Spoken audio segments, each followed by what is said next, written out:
We are back once again, one and all, here on Johnny Torch Live. This is our big 46th edition of Johnny Torch Live, and this week we are doing This Week in Comic Book Television for our live broadcast on the only way to spend your Saturday on Johnny Torch Live. Was going to do a Torch News roundup along with this, but I think we got enough stuff to cover a full hour. And, we usually go over an hour anyway, and, rather than stretch my abilities and your attention span for too long, we're going to cut the show down a little bit. We're going to do This Week in Comic Book Television today, possibly doing the Torch News Roundup tomorrow. I don't know. We've got the games, the championship games in the NFL coming up. So it's a little touch and go if I'm going to do it tomorrow. Maybe I'll just record it later tonight and then post it tomorrow or the next day. I don't know.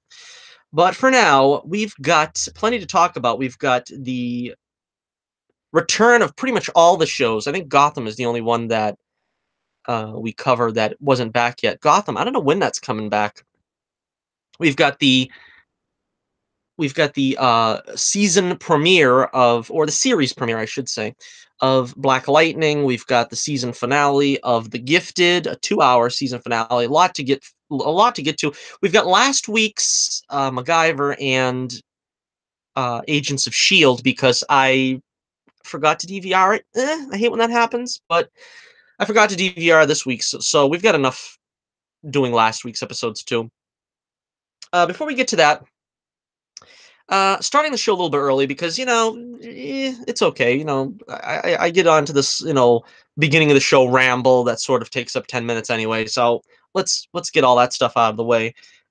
First up, we got the poll of the week question. We've got that up, and this week's question is.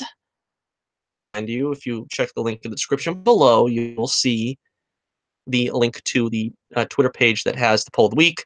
You might have to look for it because I haven't pinned these in a while because I'm trying to do a lot of them. As a matter of fact, we got 2 poll of the week questions.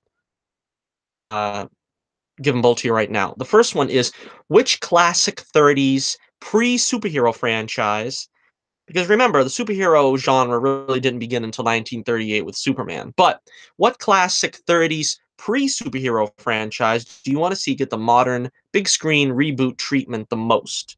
And the nominees are The Shadow, The Green Hornet, The Lone Ranger, and The Phantom.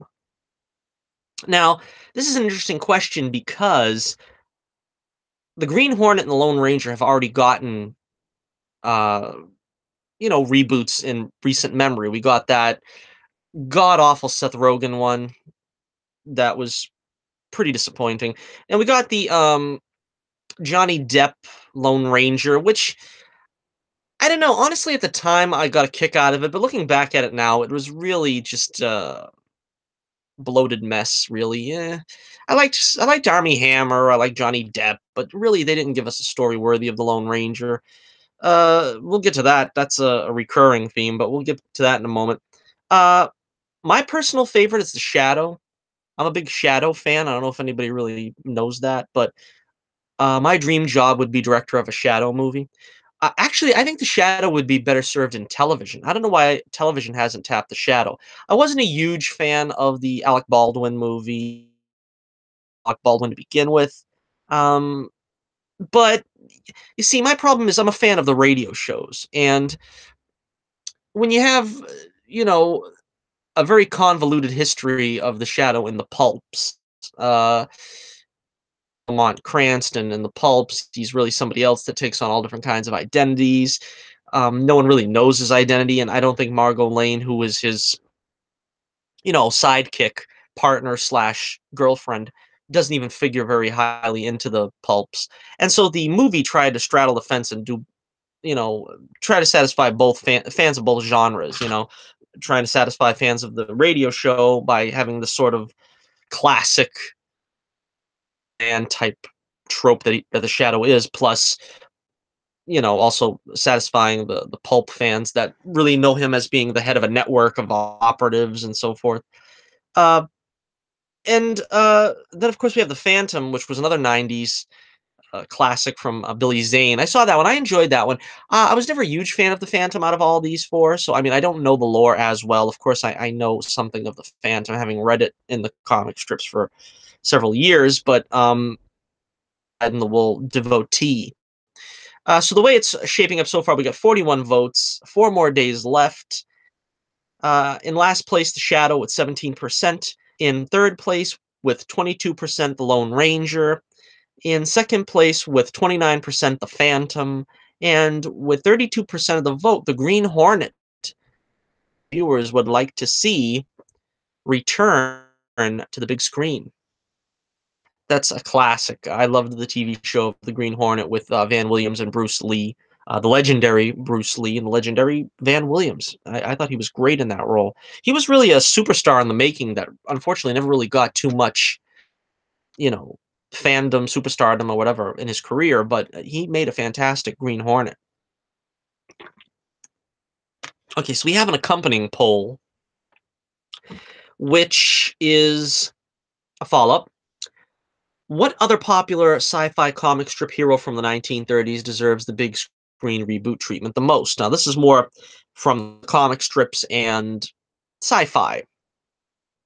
The nominees are Flash Gordon, Dick Tracy, and Tarzan. Again, this is another one where we did have a Tarzan reboot not too long ago with Legend of Tarzan with the lovely Margot Robbie. Not as Tarzan. But I don't think there's going to be a sequel to that. And so chances are it's going to be rebooted eventually. I would love to see a sequel only because I love Margot Robbie as Jane. And Skarsgård there, I can't remember what his name was, that played Tarzan. He was fine. I mean, he was a fine Tarzan. But there was not that much. I don't know. There could have been some more fun to be had. And I think a lot of the critics said the same thing, where uh, they kind of give us all that we would have liked to seen the first movie first, and then have that sequel. Maybe it would have landed better. But the first movie having flashbacks to the first meeting of Tarzan and Jane and the usual jungle theatrics that you see in a Tarzan movie, but it was all handled pretty much in flashback. And of course, we have Dick Tracy, which 80 still wants to make that Dick Tracy sequel. Um,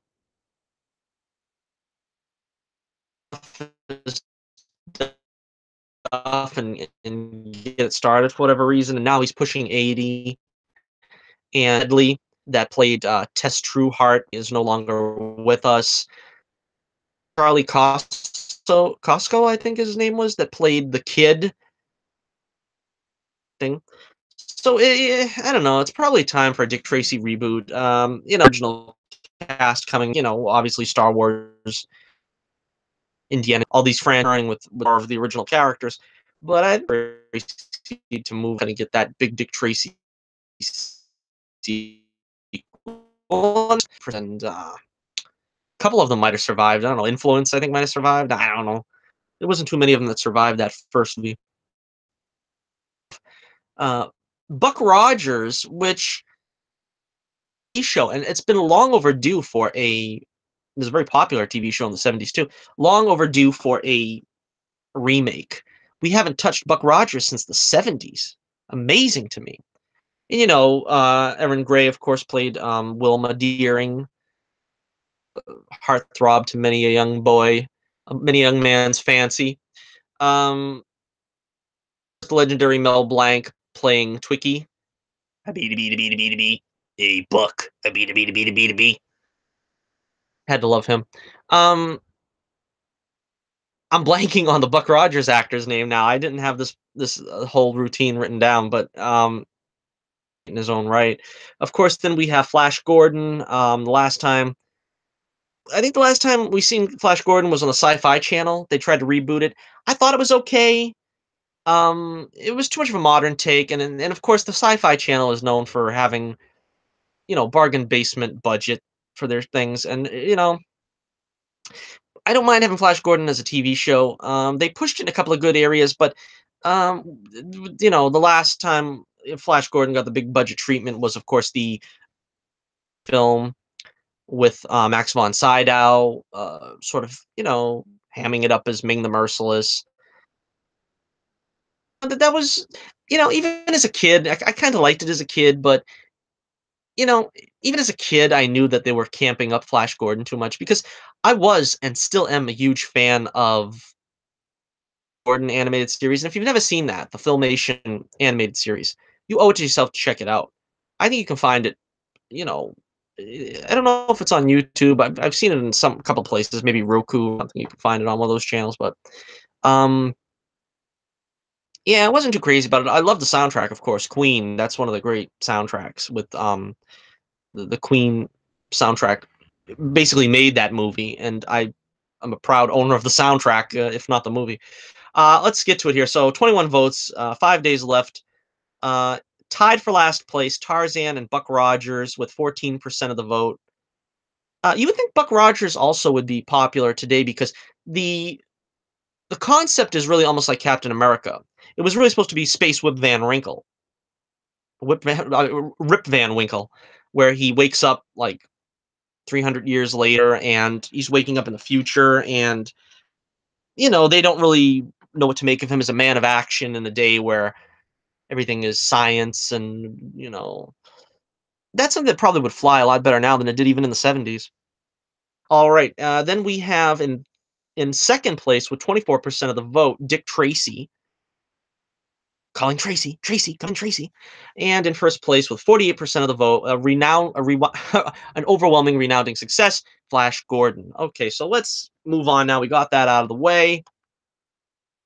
Now we're going to go to a little segment I like to call Johnny's NFL football picks of the week. And we have championship week coming up here. Championship games coming up tomorrow. Last week I got a score of 2-2. Long tally to 167 wins, 97 defeats. All right, for the AFC Championship game, that'll be at around 3 o'clock tomorrow. We've got the Jaguars at the Patriots. Of course, I'm taking the Patriots. There's a lot of fear that, Brady has a hand injury that he sustained in practice. I don't know. I don't think it's going to be, a game changer. It's probably going to be something that's more of an irritation to him, unfortunately, that it's probably not going to affect his gameplay, I don't believe. We'll have to find out. The Jaguars, they get a pretty good team, and they get Tom Coughlin as the GM. And you have to remember, Tom Coughlin is the only coach that beat Tom Brady in the playoffs. He's the only coach that beat the Patriots in the Super Bowl. So, that's kind of a concern, a curiosity to wonder if that is going to come into play in this game. But we will find out. I'm going with the Patriots, of course, on that one. NFC Championship coming up at 6:40. The Vikings at the Eagles, and I think the Vikings are just the better team. Uh, I haven't really seen too much of the Eagles this season, but uh, if Carson Wentz's absence is going to really cause some difficulties with the team, with the quarterbacking situation. I mean, it's kind of hard to win with a backup quarterback. It depends on the situation, of course. But I'm going with the Vikings for the victory on this one. So there you have it. I am looking at a Patriots-Vikings Super Bowl. The first time the Vikings have been in the Super Bowl since, what, the 70s? They've never won a Super Bowl. They probably aren't going to win one against the Patriots. But we never put the cart before the horse in New England. We always take it one game at a time. So we're not looking ahead of this sort of the way the Steelers were looking ahead of the Jaguars last week. We're going to take it one game at a time. Okay, so that wraps it up for Johnny's NFL football picks of the week. And now we will get into what you tuned in for this week in comic book television, if you did indeed tune in, because I have all of 2 viewers. We had a couple of views last week, so I guess I can't complain too much. I got the chat room open if anybody's interested, of course. Very rarely anybody is, but if it comes to my attention that I can see somebody's in the chat room, I will respond to any questions or comments about what we're talking about here. That's what makes the show fun, when you interact with talk about this week in comic book television. We've got uh, let's start with last week's shows because I got a couple shows from last week here to talk about. We've got MacGyver, and this might be just a generic picture. Let's see if I can get it up. Eh, okay. I don't know if this was actually in the episode, this picture. That's why I'm wondering. Anyhow, this episode was good. It was pretty funny. They always have like a cool intro. Um, and this one had the team trying to get a bomb detonator away from a monkey. That was pretty funny. And Mac trades his original Swiss Army knife to the monkey for it. So that was worth the price of admission alone. That was funny. All right, we've got Cage going back to Australia to recover. I don't know exactly how this plot line is turning out. It is very strange. It seems to me like they almost want to get the character off the show, and they feel like because this has happened many times in the past and past TV shows where they want to sideline a character and put them on the bus, as they say, so that they don't have to deal with them anymore, but they don't have to have like some kind of killing them off. So they pretty much gave her a ticket to ride. And now she's in Australia, supposedly recuperating. I don't know what plans they have for this character. Um, MacGyver is the character that doesn't need a big supporting cast. The original show they just had Peter Thornton, so and then a couple of recurring characters, of course. All right, so the Phoenix Foundation is in a contest of robot drone tanks, a competition of some kind. I don't know. And Mac is competing with his old flame, played by Ashley Tisdale. I haven't seen Ashley Tisdale since The Sweet Life of Zack and Cody. I think I don't know what she's been up to, but here in this episode, she's a old flame of MacGyver. Her tank goes out of control, blowing up all other tanks. They go on a high-speed chase to the Pentagon to stop it. Ashley gets trapped inside, adding to the jeopardy, and Mac gets the code by jumping on the moving vehicle. The subplot has Jack Dalton at his old high school reunion. He meets up with an old rival, and a nice twist, he doesn't end up punching him. Jack replaces Mac's knife, and Jack becomes Phoenix Homecoming King. And then there's a little coda at the end where the monkey with Mac's original Swiss Army knife goes nuts. So this was a pretty interesting one. I'm gonna give it 4 stars out of 5. I thought it was pretty good. Like I said, I give the subplot with Jack wasn't that great, but I'm gonna give it props because it went where I didn't think it was gonna go, which is it didn't end up with him punching somebody. So that was pretty interesting. To subvert expectations. I'm gonna give it 4 stars out of 5.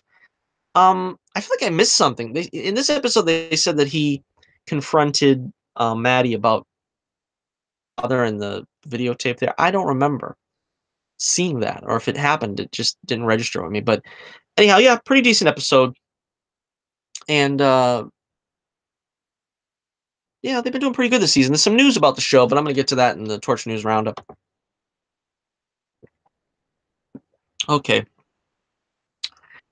Pardon me as I sip a little of the H2O, as they say. All right, next up we've got last week's Agents of SHIELD. Again, another generic picture because I really couldn't find any pictures to properly display here.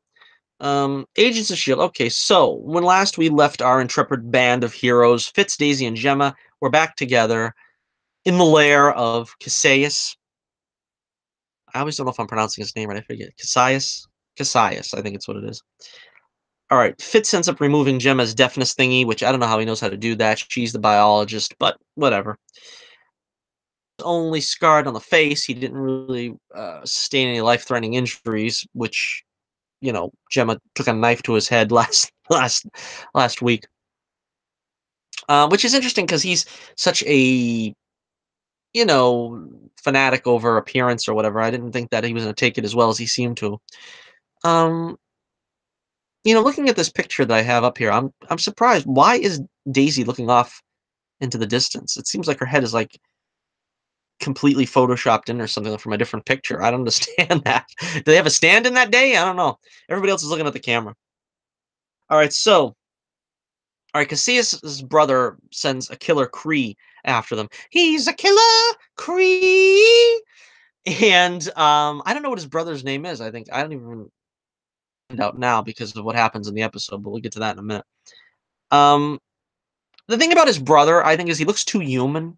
He looks like a guy with blue makeup on. He doesn't look like Cassius does, or Sonor, or Sonar. I don't know. I don't even. I can't pronounce all these names. Don't let me hear anything in the comments. I don't want to hear anything about it because I don't know how to pronounce these names. That's usually the first sign that you're getting old, I guess, when you can't pronounce the crazy sci-fi names. But anyhow, he looks too human. He looks like that's what keeps taking me out of it. Every time I see him, I'm like, somebody spray painted his face blue across his skull and some black under his eyes or something. But he doesn't look alien enough. Cassius, they really did a number on him with the makeup. That looks great. He looks great. Uh, Sonara is kind of miffed at Cassius because he basically threw her into the arena on whim. Meanwhile, May is on the surface of the planet, and she's saved by Fitz's pal Enoch. Enoch! Fitz is shot and injured by the killer Kreeeee. He's a killer, Kreeeee! Deke escapes from the welded room finally and tries to help them get back to um, Flint, Mac, Yo-Yo, and Coulson, and they eventually all do get together. Flint takes off and gives himself up, and he kills one of the Kreeeee before Sonara captures him. Uh, that was kind of strange. I don't know about that. I mean, Flint kind of giving himself up like that. I mean, I understand the morality of it because Tess, I think, got killed, and so he was like basically marching himself to death. I don't know about that. Yeah, so he kills one of the Kreeeee before Sonar captures him, and the team saves him. All right, Deke helps them escape with an anti-gravity device. This is what was my favorite part. And Coulson and Daisy are like, no, no, no, no, no. That was pretty funny. That was cool. Flint, Mac, and Yo-Yo stay behind to fight while the others head to the surface. Now, this was a little strange to me, but I guess the idea is that, if they go to the surface, they're not helping anybody there on the station, whatever. But what are they going to accomplish? Isn't that going to help the situation? I don't really know what the point was there. I don't know. Cassius, not surprisingly, kills his brother and made it look a little bit like he was maybe going to lose Sonar to him, but uh, she ends up sticking with Cassius. May and Enoch are saved by a shield remnant on the surface led by Robin, who is now an old woman. Remember, she was like 8 years old at the time, and now this is whatever, 73 years in the future, and so she's like 85 years old, which is where we're going to pick up in next week's episode. Um, yeah, not too much more to say about it, but it's been a great season for Agents of S.H.I.E.L.D., and, it's been picking up with every episode. It's really been keeping us on a ride that doesn't feel like it doesn't feel episodic. That's one of the problems I had with, basically all seasons of the show where they end up having a lagging part in the middle of the season. And they haven't had it here yet. At the beginning of the season, I was a little dubious as to whether they could pull this off because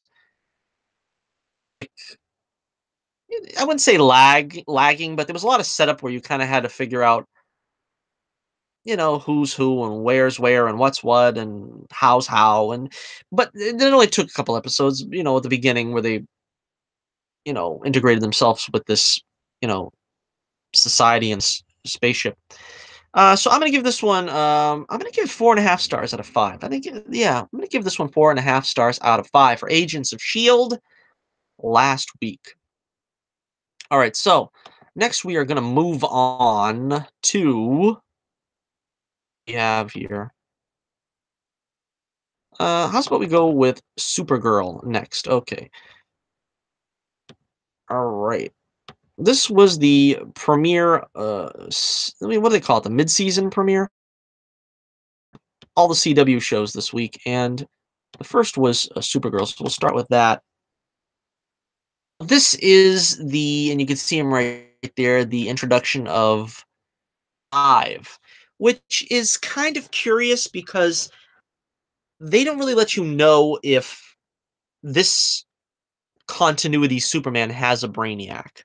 I don't believe they've ever mentioned Brainiac, Um, they had Indigo in the first season, which they kind of are all but forgetting the first season, played by Laura Vandervoot, who, of course, was from Smallville. She played the Smallville Supergirl. Um, so I don't really know to what extent we're supposed to be familiar with Brainiacs in this continuity. I never been a big fan of Brainiacs, but I always like Brainiac 5. He was cool in the original comics that have, from Legion of Superheroes. Um, I thought this actor was pretty cool. He had a kind of a Johnny Depp vibe. That's not what I expected, really, but it was pretty cool. From what I remember in the comics, he just was like a guy with blue skin and blonde hair. But they have him also with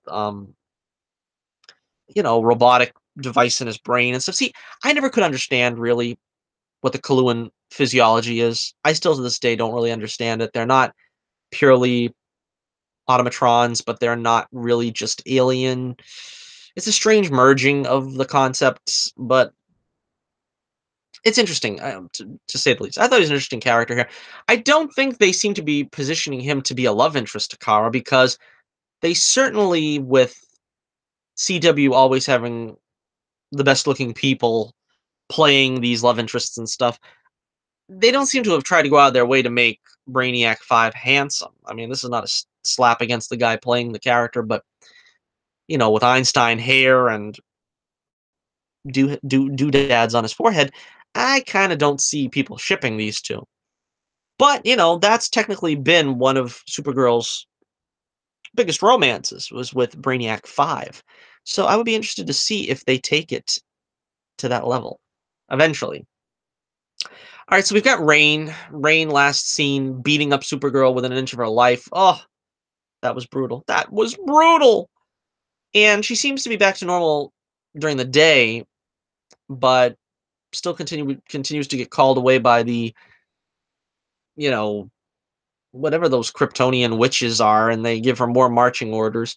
Now she becomes an anti-hero where she's taking out criminals, but I don't know, she's not even killing them, I don't think, but she's laying down the law, so to speak, and trying to like take over for Supergirl in a more brutal fashion. We've got the Lena Jimmy aftermath because, of course, they kissed in the last episode. Woo! If this was a Full House episode, we'd be hearing right now the studio audience. Woo! But yeah, that doesn't seem to be going over too well with fans, I don't think. But I don't know. I always said they should just kept Lucy. I thought Lucy was an okay character. I don't really see the point of getting rid of her. And I think they did just because they were hoping to build on the relationship with Jimmy and Kara until people, kind of had a backlash with that too. And you don't really want to see, you really don't want to see Kara being tied down in a relationship. I kind of feel that way with most superheroes. There are very few superheroes where the relationship is sort of an integral part of the character. You know what I mean? I mean, like Superman and Lois, they just go so well together. That's one that works. But I mean, like, there are others. Batman doesn't really need a love interest in every episode. Wonder Woman doesn't need a love interest in every episode. They can handle a story without having sort of that significant other being a part of it. And Supergirl's one of those characters too, where I really don't see her needing to have a significant other in the show. Of course, we still have Mon-El being, uh, not really a boyfriend in this here or a love interest, but he's still, you know, his shadow looms large, let's say. I think that's the best way to put it. Okay, so they go back to that fanatic guy. Alex confronts the fanatic guy. I forget what his name is in the show, uh, Cohen or something. I don't I don't remember. But anyhow, she confronts him, and he's kind of still spouting off the mumbo jumbo. Um, I don't know. It's okay, I guess. I mean, I'm usually not interested in that kind of stuff. The mumbo jumbo where some guy's got a prophecy and they're gonna fulfill the prophecy, and he knows all about the prophecy and everything.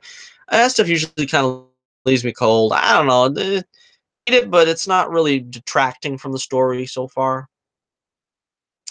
All right, so Kara can't leave the room in the windmill of her mind. in Dusty Springfield reference in this while she's in the Bacta tank in the DEO, and she's submerged in the tank, and Brainiac 5 is communicating with her telepathically, so to speak. Leave the room, and she's gonna find out how to leave the room, I guess, basically. Martian Manhunter. Now, this is one of my favorite parts of the thing. The Martian Manhunter fills in for Kara with Lena, and every single time, Jean has to fill in for Kara and take her form. It's always funny. It's always fun, and I think they souped it up for entertainment purposes even more here, because I swear, Melissa Benoist acted just like David Harewood as Kara, as Kara. It was just funny because she's such a great actress that she just picked up on that uh, personality that he has, and it just translated so well. That was one of the great scenes in the show, and you could tell it seemed like he was not very pleased to be impersonating Kara, but Melissa Benoist, such a great actress, a lovely actress. All right, so of the Martian Manhunter and Alex take on Rain with green kryptonite, but to no avail. Um, she still gets away. Mon-El doesn't want to risk the Legion of Superheroes mission, which is apparently something to do with the future. And some nice, good Bon Jovi references there. Satin Girl, also very cute.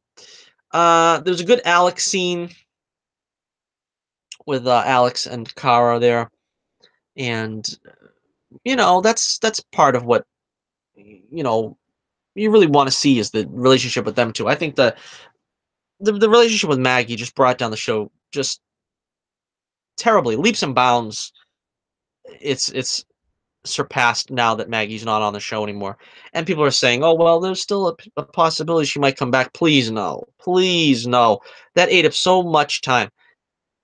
It just really put a big hindrance in the development of the show, because we kept coming back to that stupid romance subplot, and it's the same thing with all the shows. I mean, they all have to have a romance subplot, but I mean, this is even worse because it is taking up too much time when they're side characters. Anyway, I digress. We get our first Streaky reference, Streaky the Super Cat. In the comics, he was orange, and here he was black, which, I don't know, race changing a cat. Am I going to get on my soapbox about that? I don't think so. I think it was okay.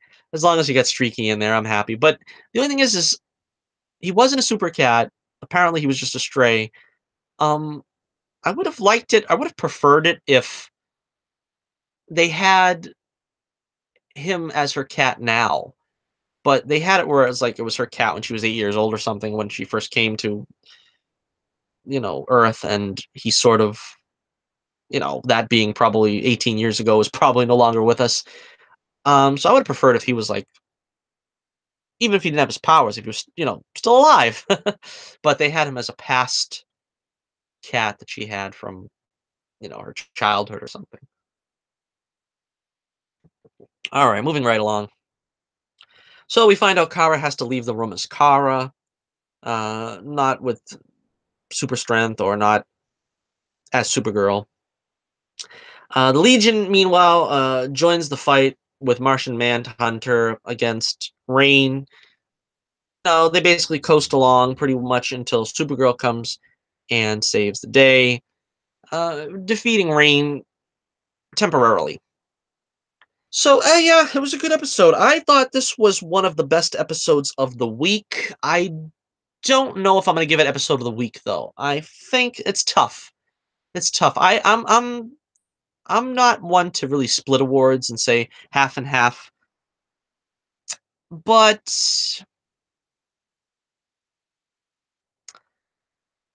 I'm gonna say Arrow was probably the best episode of the week. I'm sorry, Supergirl, but it was a close one. It was a close one. I still think maybe there's not enough action on Supergirl. That's what tips the scales for me with Arrow. Arrow is just relentless action, that I mean, it's good action. It might not even be relentless, but it's good action when it's there.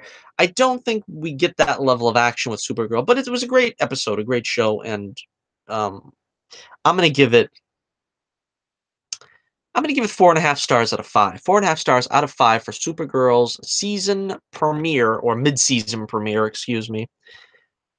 Uh, Probably the second best show of the week. All right, next up, I've got on the list here. We've got the double season finale episode of The Gifted. Let's get that. That also happened on Monday. So obviously it's up here early in my notes rather than me scrolling down and scrolling up and driving myself crazy. That's the way I do it. That's the way I roll. All right, so The Gifted season finale, the end of season 1. This is going to be probably a long review because there's 2 episodes, and we're going to kind of try to look back at the whole picture of the season. All right, so we find out Dr. Campbell's brother was dying of I think it was cystic fibrosis, he said. I'm not sure. And he gives a speech on genetics. Meanwhile, Frost spills that Blink was in the Brotherhood, or not so much that she was in the Brotherhood, but that she had a checkered past. And then later on, Blink tells John that she was in the Brotherhood for a time, but she bailed on them when they were doing things that she couldn't get on the program with. Andy's reading up on his grandparents and getting even more militant, so to speak, as a mutant. Uh, so the Strucker family goes after Granny Strucker. And it's funny because even in the show, it's like Agent Turner is calling her Granny. It's it's it's just funny. All right, so the team meanwhile is in the safe house with the Frost trio. I finally found out their names. It's Asmeth, Phoebe, and Sophia. So that's I don't think they've ever addressed them. I always thought, to be honest with you, that they were and Skylar Samuels is so fine, by the way. But they I always thought that they were one mutant that just split into two different personalities. But I think triplets, and she has telepathic abilities. Well, all three sisters have telepathic abilities that they sort of channel together to even more power, make themselves even more powerful. All right, so Andy goes overboard and attacks some SS agents or whatever. I don't know if they were they Sentinel service. I'm not sure, but he attacks them, and Lauren ends up fighting him on it because you know you can tell that Andy is not long for the good guy side of things. And we also had Lauren given the sort of a condensed version of with great power comes great responsibility, something that the last 3 Spider-Man movies couldn't even say as effectively as she said it in this episode, which was amazing enough in its own right. So anyhow, Granny Strucker goes to stay with a friend because obviously you can't have Sharon Glass in the show running around every week with them on the run. Maybe she's with her buddy of many years in Damage Control, possibly. But that was interesting. All right, so they kidnap some rich twit to get into the senator's rally, and all that stuff goes on. They go undercover.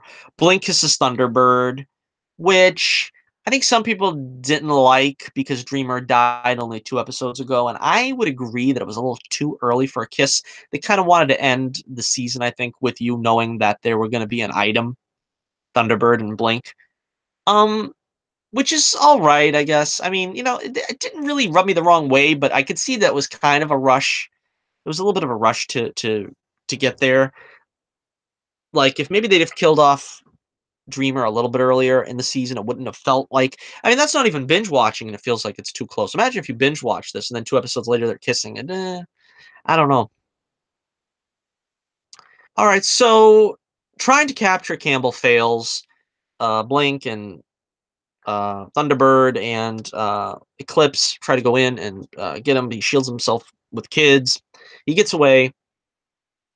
Um, so that failed. Meanwhile, we get into the next episode where there's a flashback with Lorna with a Magneto medallion that she's playing with in the mental institution, and it's suggested that she's not really even mental. She's just tense because she's of course militant in the mutant demonstration rallies. All right, Agent Turner goes after them. He's still with the show, believe it or not. I thought they were going to end up writing him out pretty soon, but no. They stand their ground, and the kids join their powers. Is destroyed. I don't know if that was supposed to be Professor X's mansion, but I don't know where the location was. If it was in Westchester or something, but it's destroyed. Despite Blink, John, and Marcos trying to stop her, Polaris takes down Campbell and the senator by crashing the plane using her magnetic powers. That was probably the highlight of the episode, was makes her heel turn here, Polaris. Um, I'm not too familiar with the character from the comics. I think that she was known to be sort of like that, but I remember her more being an X-Men. She was like a side X-Men character with Havoc because they were a romantic item there. Which is also interesting that they have her romantically involved here with Eclipse, when in all reality she was supposed to be in love with Havoc. So I don't know. They're not going to take this obviously the comic book route. All right, so Turner quits his job. They get a new headquarters, which, if you didn't see the Easter egg there, it said J. Kirby's outside the building. Yeah, Jack Kirby. Polaris comes back with Frost, takes a bunch of the team away to the Brotherhood, including Sage, the "Hello, my name is Earl" guy. What was his name? Faith, and Andy ends up joining the ranks. She takes him under her wing, which was sort of inevitable. We knew that was going to happen, but I was surprised they did this so early because even with, like, say, Gotham, where they're pushing the teenage Bruce Wayne now to be sort of like I said was going to happen eventually. He's going to wear a costume and he's going to do things. But in that case, it was 4 seasons. This, they've already made Andy join the Brotherhood, and it's only been 1 season. He's still basically, an 80-pound kid, 14 years old or whatever. And seeing him in the Brotherhood, I don't really know exactly what kind of role he's going to play. But yeah, it was a great episode, a great double episode. I'm going to give it 4.5 stars out of 5. 4.5 stars out of 5 for the Gifted season finale. And again, it's interesting. Where are they going to go in the next season? I don't know. Obviously, Polaris is now embracing her inner Magneto. Frost, of course, has been stoking the flames of that. We've got Frost, of course, Fire Club. They kind of look like they had Polaris wearing something similar to the Black Queen. I'd like to see them go full Black Queen and White Queen with the Frost and Polaris characters, but I don't think they're going to be wearing their underwear. Um, yeah, great episode, a great season. Um, I would like to see, next season maybe some more X-Men show up. Of course, they're playing it now that they're sort of creatures of legend. The X-Men, they've disappeared. They haven't shown up in quite a while, and what's happened to them. I don't want them to drag out that mystery too long. It would be nice if maybe they could get a couple of actors on the show. Like I said, maybe get yourself Cyclops, maybe get yourself Magneto. I don't know. It shouldn't be too hard to get a couple of these characters to come back and possibly join the show. I mean, like I said, I don't know. I don't know. Is it that hard to get James Marsden back as Cyclops and in the show? Is that going to be is that going to be too much for this show? I don't think so, because when you think of it, that's kind of what the role Cyclops has always been in. He's the leader, but there's always sort of friction between him and the people he's leading. And I can see that happening very well here, where Eclipse and I always forget that guy's name. What's his name? Thunderbird. I always say Proudstar, but that's his real life name. His X-Men name is Thunderbird. But anyhow, I could see Thunderbird in Eclipse like looking up to him, Cyclops at first, and then when he's like given orders that are, you know, something they don't want to really follow, there's going to be friction. That's pretty much a good story written right there. Just following the comics. All right, so we got to move on now. But that was a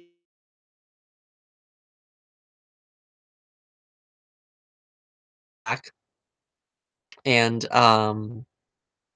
Skylar Samuels coming back too. I'm excited about that. I was worried for a minute there she was going to get killed off, but yeah, I'm looking forward to next season on The Gifted. All right, let's see what do we got now here. All right, we've got The Trial of the Flash, not to be confused with The Trial of the Trickster show. Really too crazy about. I'm not too crazy about this. This was supposedly going to be where everything was going to be fun and everything. And now we're doing this same thing again with, you know, he's going to go through trial. He's going to go in prison. He's going to be in prison for, that 3 or 4 episodes. And oh, wow, isn't it something? He's in jail just like his father. And they're both, put in jail for a crime they didn't commit. And even at the end of the episode, they got that Henry Allen was here. Oh, please. Oh, please. I just didn't like it. I didn't like it that much at all. They wasted my boy, Mark Valley, as you can see here on the left of this picture. I I I love Mark Valley as, Christopher Chance. They should have brought him back as Christopher Chance, and the same way they're trying to do with Constantine with Matt Ryan. I mean, I don't expect them to bring back Mark Valley as Christopher Chance in every episode. If he does an episode once a season, that's fine. But why just waste him as sort of a schmarmy DA or assistant DA? I don't know what he's supposed to be.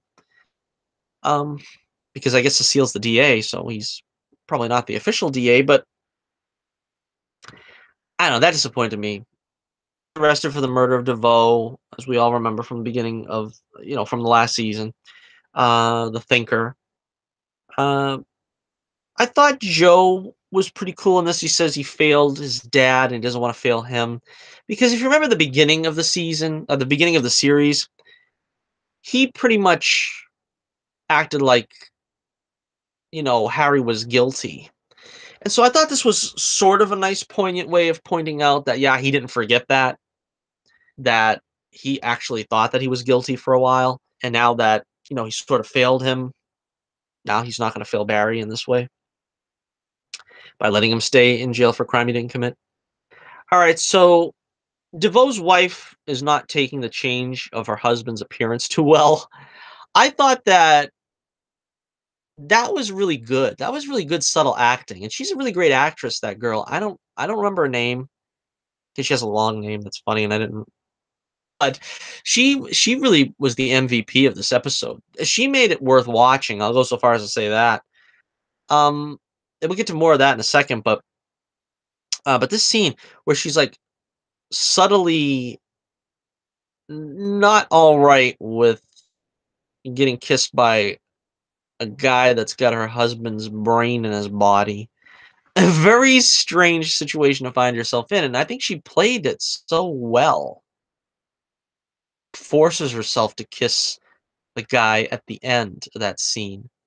And you can get the feeling that she doesn't want to do it, but she's sort of closing her eyes and doing it anyway because if she doesn't think about it too much, it might be all right, but it really isn't all right.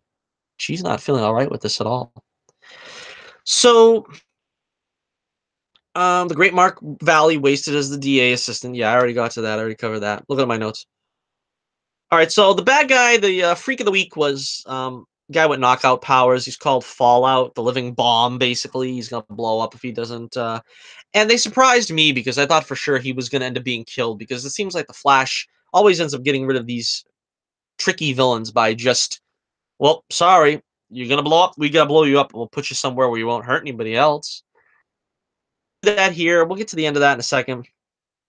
I really hate courtroom drama, so that was another reason why this was difficult for me. Um, so Joe and Ralph Dibney, we'll get to the subplot here, decide to spy on DeVoe and his wife. And, DeVoe in the guise of this, underwear model. And they get pictures of them smooching. And that gets admissible into court, which I don't think, honestly, admit that into court unless it was a long, drawn out thing, a process of entering it into evidence, this and that. But you see, that's the way TV courtrooms work, I guess. You just say, "Oh, I got evidence," and they say, "Okay, I'll allow it."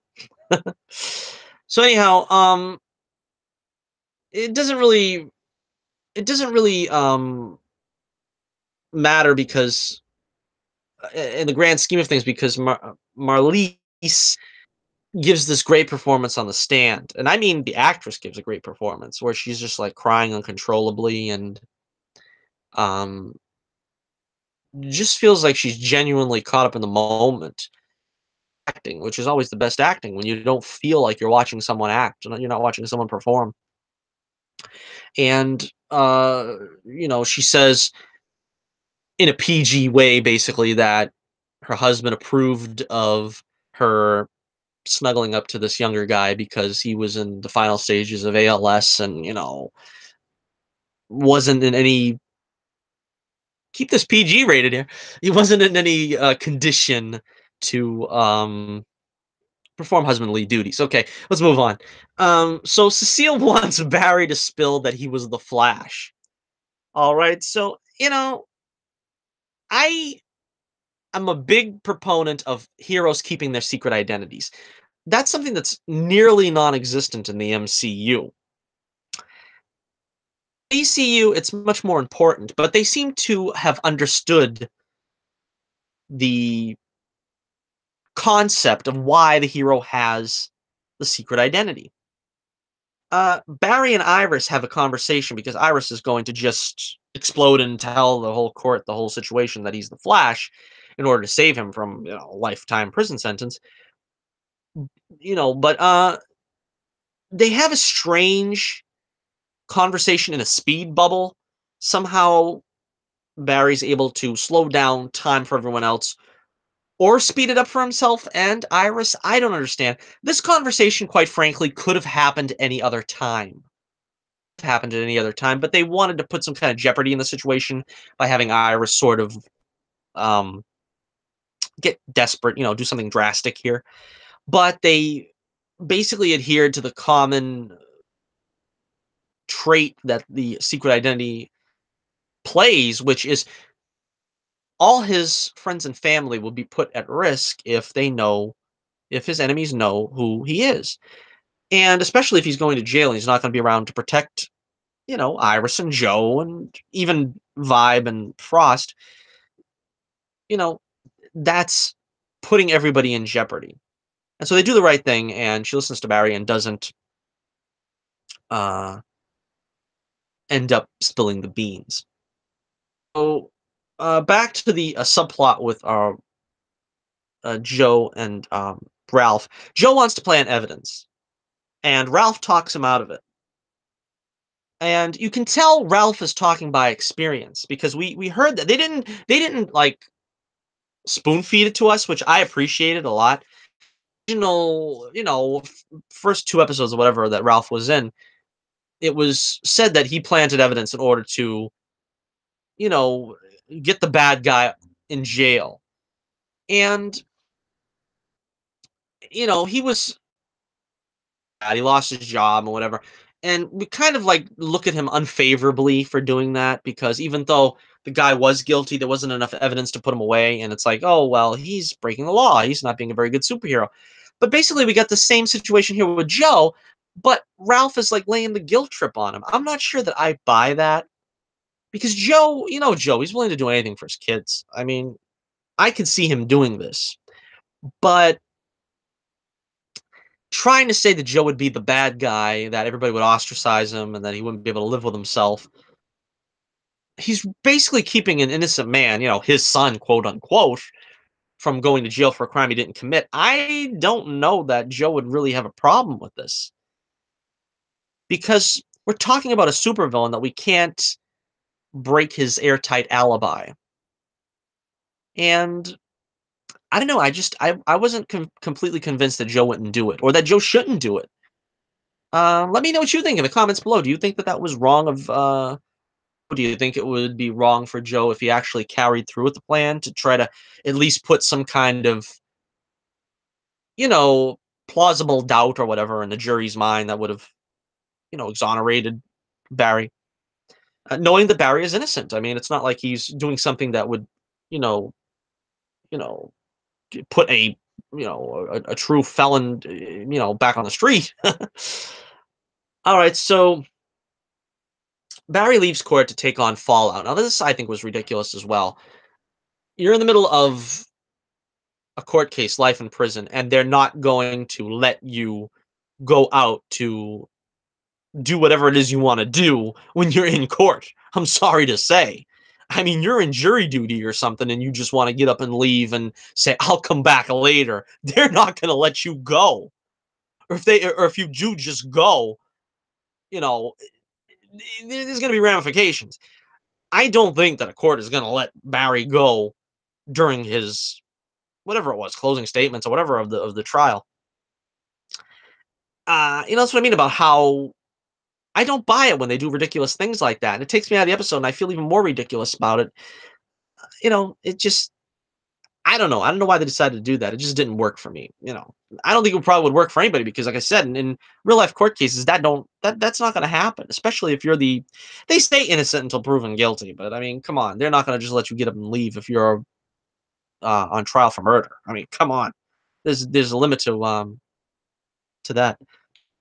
All right, so in the end, Vibe and Harry get Caitlin to turn to Frost, which ultimately doesn't help. But it was really funny the way they got her to turn to Frost.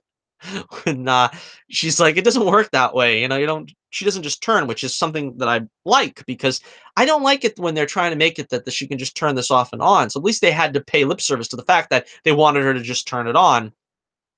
And Vibe is like, you can let all the puppies down. You can let all the puppies die because this thing is going to blow up and everything. That was pretty funny. But so Flash, like I said, doesn't end up killing the bad guy. He drains his energy and sends the energy to Earth 15, which is a dead Earth. Which I don't understand that. I mean, what happened there? I don't know. But I digress. I digress. So anyway, the way it ends, Barry is found guilty. DeVoe taunts him in the end, which was another thing. He's just hanging around. I mean, that's another thing where like even DeVoe's wife is like talking to Iris in the hallway there. And I'm like, you're this close to like law enforcement and the Justice Department, and needless to say, uh, Iris could have recorded all that, basically admission of guilt, and Barry at the end. It's like it's like manufactured drama.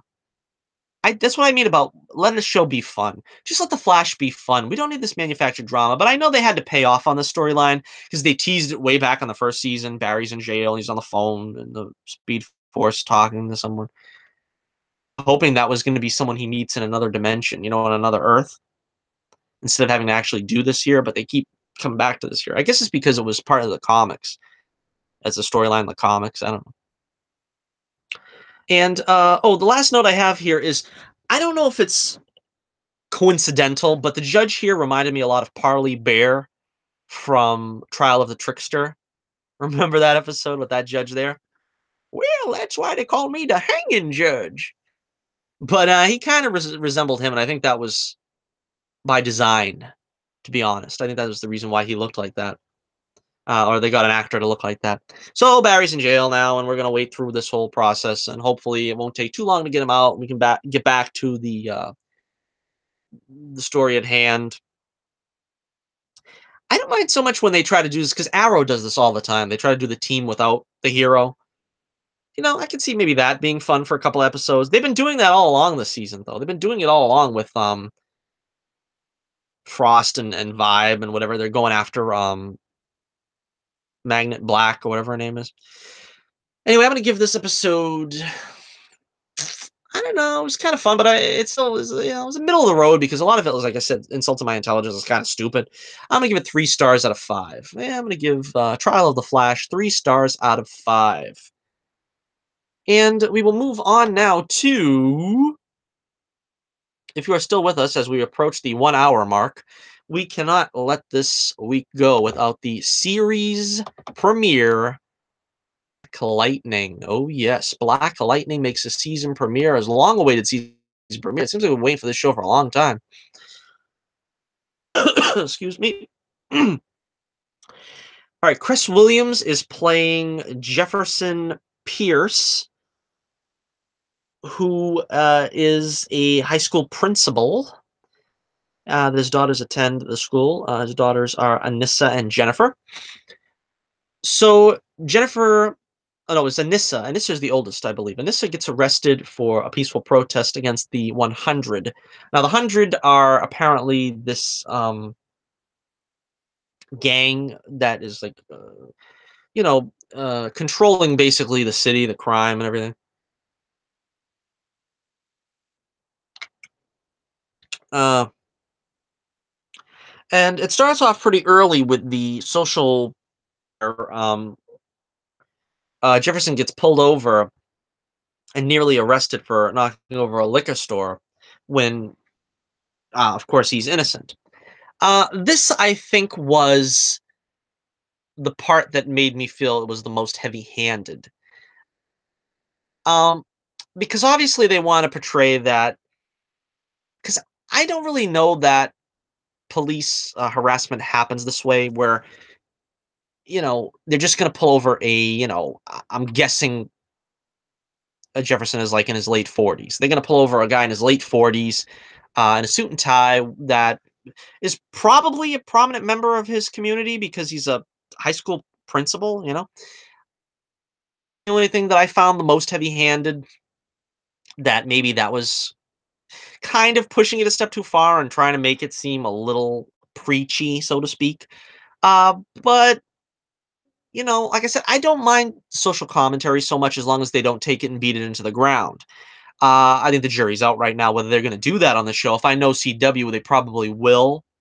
If I was a betting man, which I am, I'd probably put my money on the fact that they're going to beat this subject into the ground of police brutality and police harassment, which, make no mistake, I would fully agree that there is police harassment and police brutality. And I basically feel that I myself has been a victim of police harassment in the past.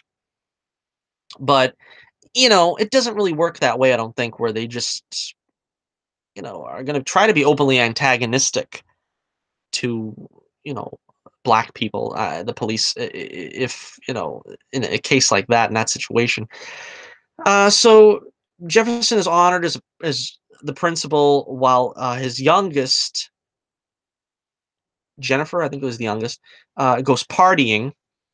So he goes after her and gets her away from some skeevy lowlives by doing some black lightning. Now, this is another thing that kind of bothered me. I mean, this is just a general problem I have with superhero shows that do this, or movies, whatever. But he's like not in costume and he's using his powers. Um, don't tell me that, like I said, if he's supposed to be like a prominent member of the community, that he's not going to be recognized using these powers and walking around without a mask. I kind of thought that was a little off. Um, and again, after coming out of this melee in the club, some cops try to arrest him again, but he goes right, full black lightning on their butts and blows up the cop car.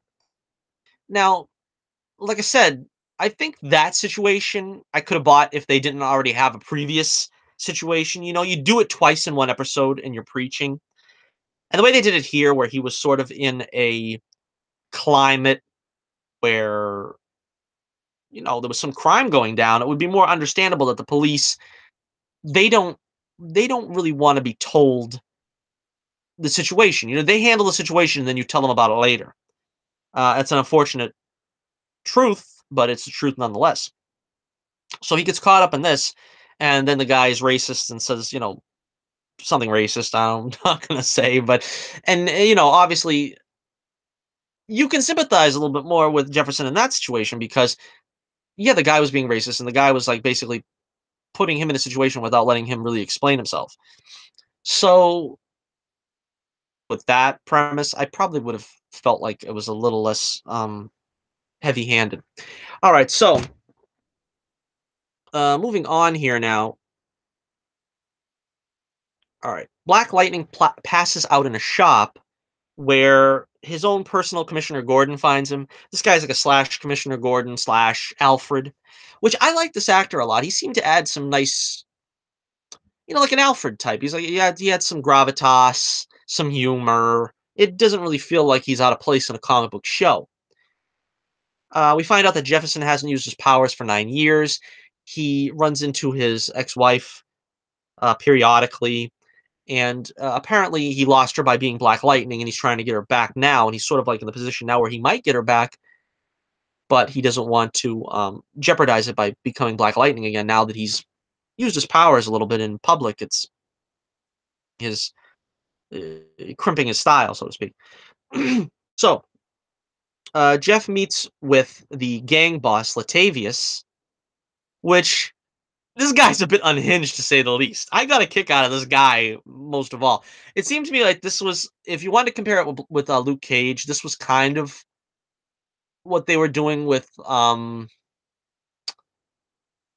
what's his name, Copperhead, where he's sort of like unhinged because he probably had some kind of lousy childhood, and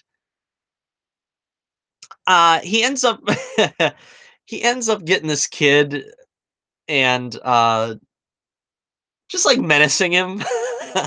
I can't remember some of the dialogue he was doing, but he's like getting right up in his face, and he's like, get a broom and sweep that floor. And he's like, give me that iPod or whatever he had. He's like, and the kid just, what did he do? I'm like, I don't even know. What did he do? I can't remember. It was like he just snapped on the kid. And the kid's only like 10 years old or something. I'm like, until Jefferson's even like saying, look, take it easy, man, take it easy. But anyhow, that was probably my favorite part of the show. I mean, not action wise, but I'm talking character wise. We get some good action. We'll get to that in a second.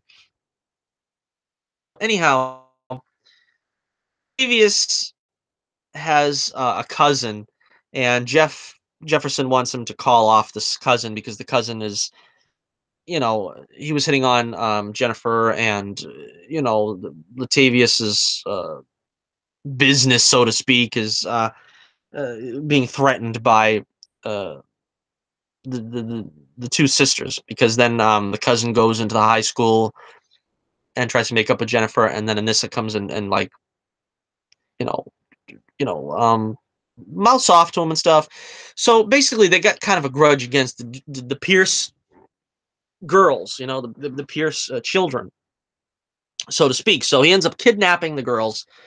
This, of course, is the push that Jefferson needs to become Black Lightning again, and he gets a suit from Gamby. Is that his name, Gamby? I can't remember his name. I think that's what his name was. So then we get the big action scene with him finally in costume. We get a flashback. Well, not a flashback, but it was like a news report of him looking like sort of the young Black Lightning, and then we see him in costume. I think the costume's pretty good. I mean, I like it. It's it's colorful enough. It's theatrical enough without being like too much. Um, and that's what you want. You want it to be colorful and theatrical. I don't want it to be realistic looking, so that he doesn't have anything but black leather on. Uh, so it's a pretty good action scene where he takes out all the bad guys, and props to Chris Williams, who's also, like I said, a little more advanced in age, and he's doing these action scenes in that costume that's obviously, a bit cumbersome for the normal person to wear, and he's doing action scenes, kicking and punching and doing stuff like that, and the lightning effects were great. I thought that was good. Um, the goggles, as you can see here, it's a touch and go with the goggles. When they're really dark, it's one thing, and then you can see through them sometimes. Um, I guess it's okay. I mean, you would think it doesn't really protect his identity that well, but we're living in a continuity where Superman and Supergirl wear glasses, ordinary reading glasses, and people don't know who they are. So I'm not gonna pass judgment on this visor that he's wearing. So Lala goes to his boss, Tobias Whale. Whale did Jefferson's dad wrong years ago. I don't really know the whole. I don't think we know the whole backstory to that yet. That's something that's going to build up to because he's, and it's again sort of like Luke Cage, where they have the bigger boss now that's over the guy you thought was the boss, and it'll be interesting to see where they take this character. And it ends with Anissa getting powers because apparently in the comics he has daughters that both have powers, thunder and lightning. I thought this was a little too early to be starting that because we really haven't established Jefferson yet. I want to see him alone as a superhero before we start sharing the spotlight. Because when you think of it, all the other shows have done this. Arrow didn't get uh, Arsenal or Red Arrow, or he didn't get a sidekick until the second season, and only then I think it was at the very end of the season. And Kid Flash didn't really show up until what, third season. Um, Supergirl didn't have Superman in the first season. I think they would do well to not push this too fast for their powers, because I think both daughters end up getting these powers, but fast, and let them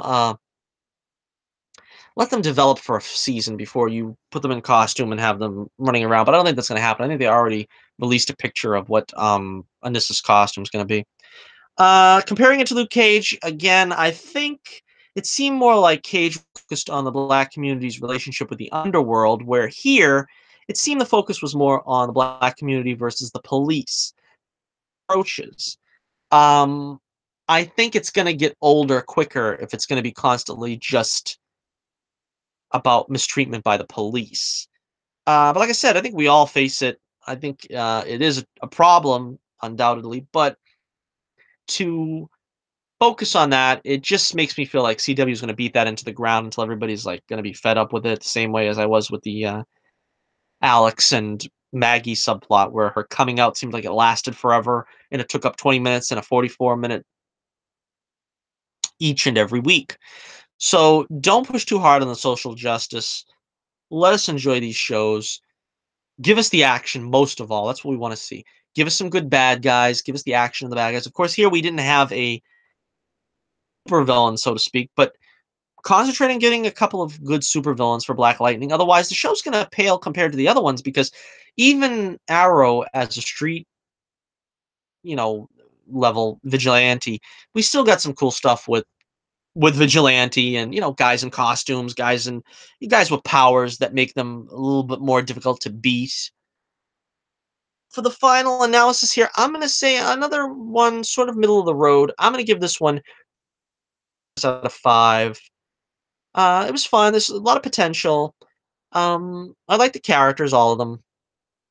We didn't get too much into Jefferson's ex-wife. I can't remember her name on the show, but we didn't get to know her too well.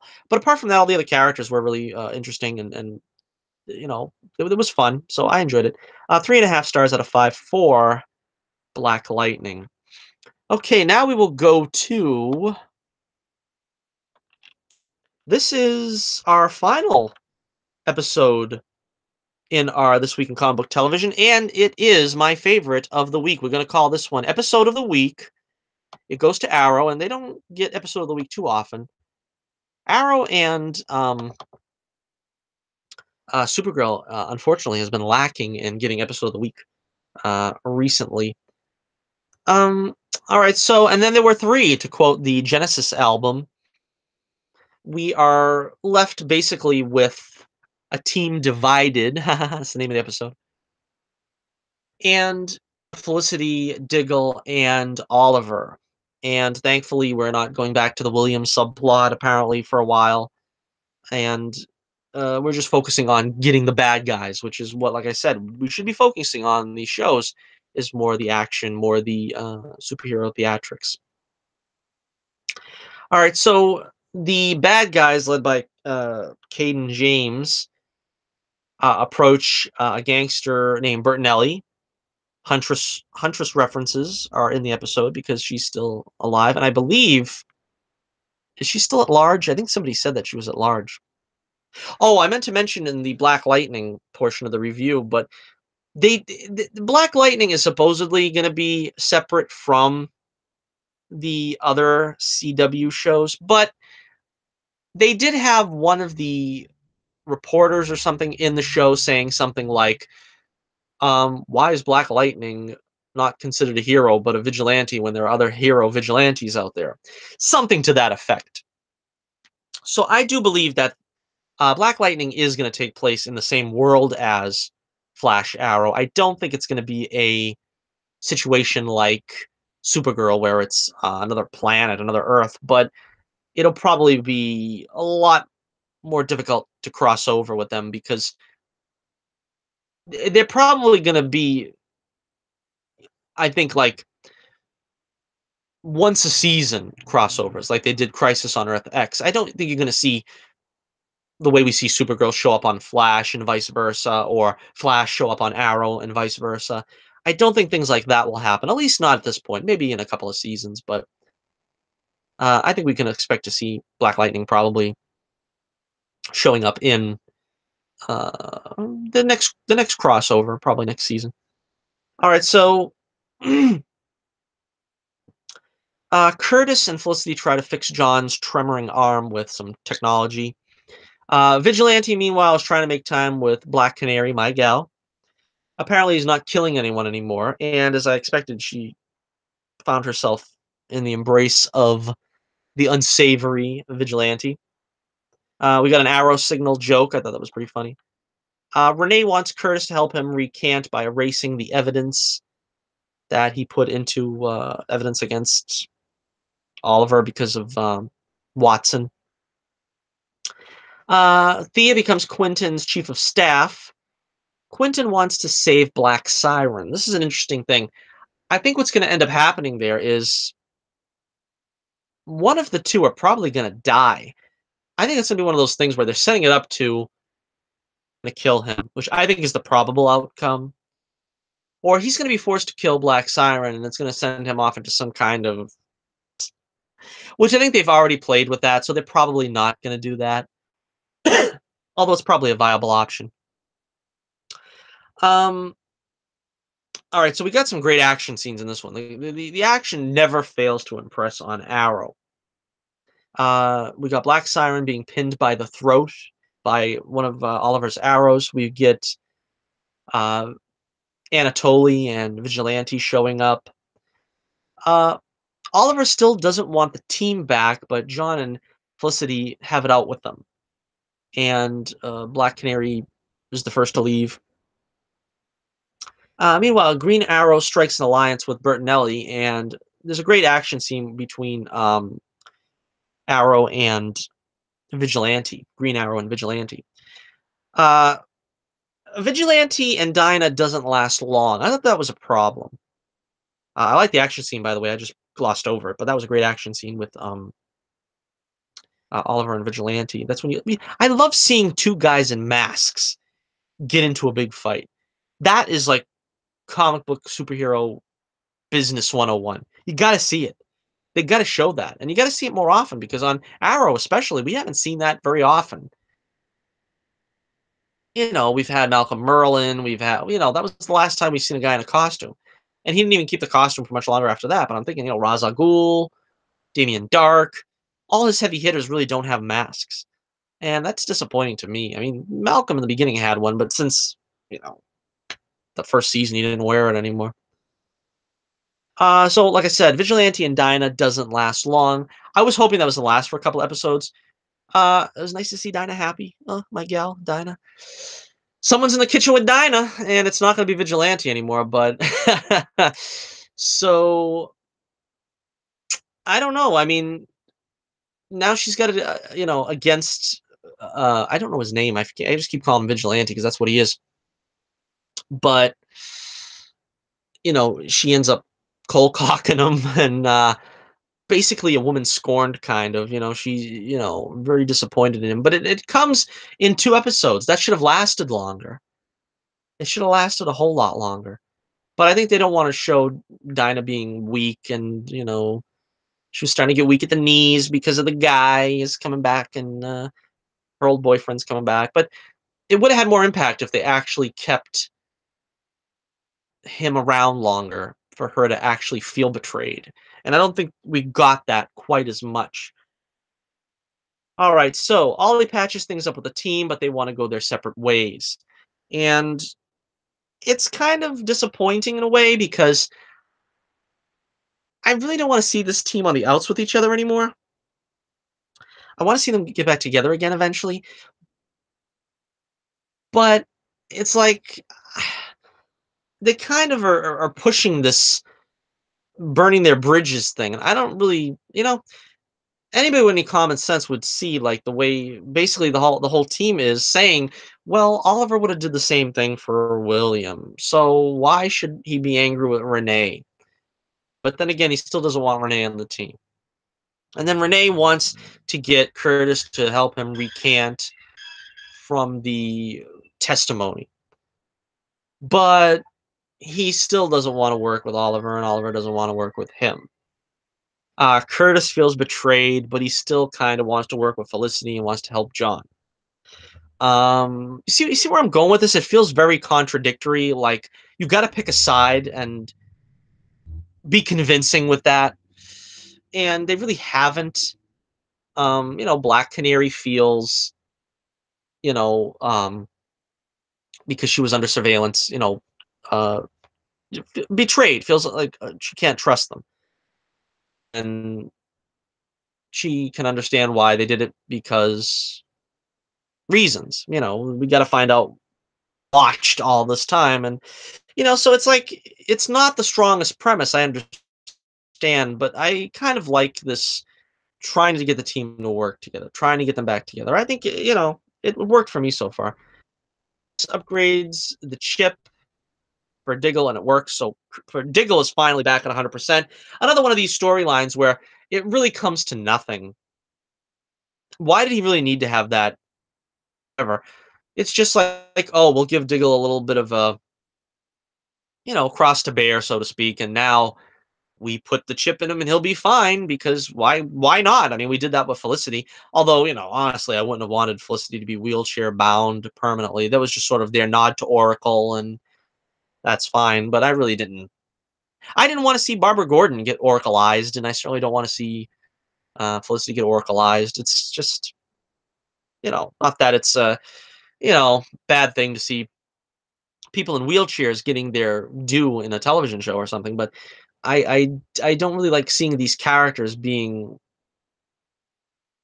you know, forsaken for like social justice purposes. All right, so anyhow, we'll wrap it up here with that. I'm gonna give Arrow.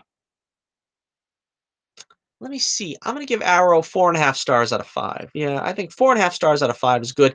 I probably would have given it a little bit more. Like I said, I think the Black Canary vigilante thing could have lasted a little bit longer, and I think they could have tightened the wheels a little bit on why the teams don't want to work together anymore, or why Oliver doesn't want to work with the team and the team don't want to work with Oliver. They could have tightened the screws with that a little bit. So I'll give it 4.5 instead of 5. But it was a really good episode, a lot of fun action. Cowl time, seeing as how Oliver hasn't even been in costume too much this season. It hasn't really been a very good season, to be totally honest with you. But it's looking good now. The past couple of episodes back in costume, and yeah, I think time will tell.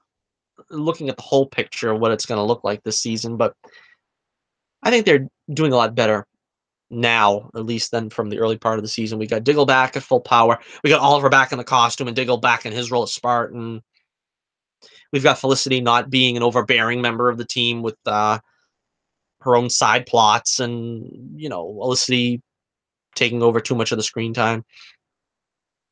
So, all right, let me know what you think in the comments below. What was your favorite episode of This Week in Comic Book Television? Gonna try to get a Torch News roundup ready for you sooner rather than later, hopefully. Let's see. Check out my link in the description below for my comic, The Adventures of Bullets Bourbon. Private Eye. We've got fourth issue still out there in the works. I don't know if I want to go on my soapbox right now, but I don't get many viewers as it is. And it's going to be nearly impossible now for me to get any kind of monetization with the way that now we need 4,000 hours of ink and you need 10,000 subscribers. YouTube is just taking away any kind of chance that we have making a smaller channel like mine's profitable. And so, really, YouTube is going to be going the way of MySpace pretty soon. And, it's a whole subject onto itself, and we've already gone for almost an hour and a half. But am very appreciative of my audience. Anyone who watches this video, make sure you give a like. Make sure you subscribe if you haven't already. Share the video. Keep the dream alive. And that's for all of us. Keep that dream alive that you can make content, you can be creative, you can be artistic, you can do whatever you want creatively, place to the table where you're going to be rewarded for input. And that's something that should last. And if it's not going to be with YouTube, it's going to be somewhere else probably. Keep that. Don't let the fact that you don't have any viewers, that you don't have any subscribers like myself, that you don't have any monetary gain stop you from doing something you love, doing something you enjoy. I'm gonna leave you on that thought alone. Okay, so join us next Saturday on the only way to spend your Saturday here with us on Johnny Torch Live. Hopefully, I'll be doing the Torch News Roundup pretty soon, coming up this week.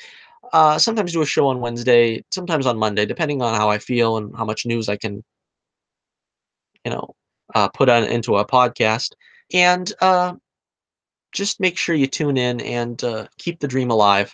And as I said, go Patriots. This is Johnny Torch reminding you once again, keep the flame burning brightly, and I'll be with you again real soon.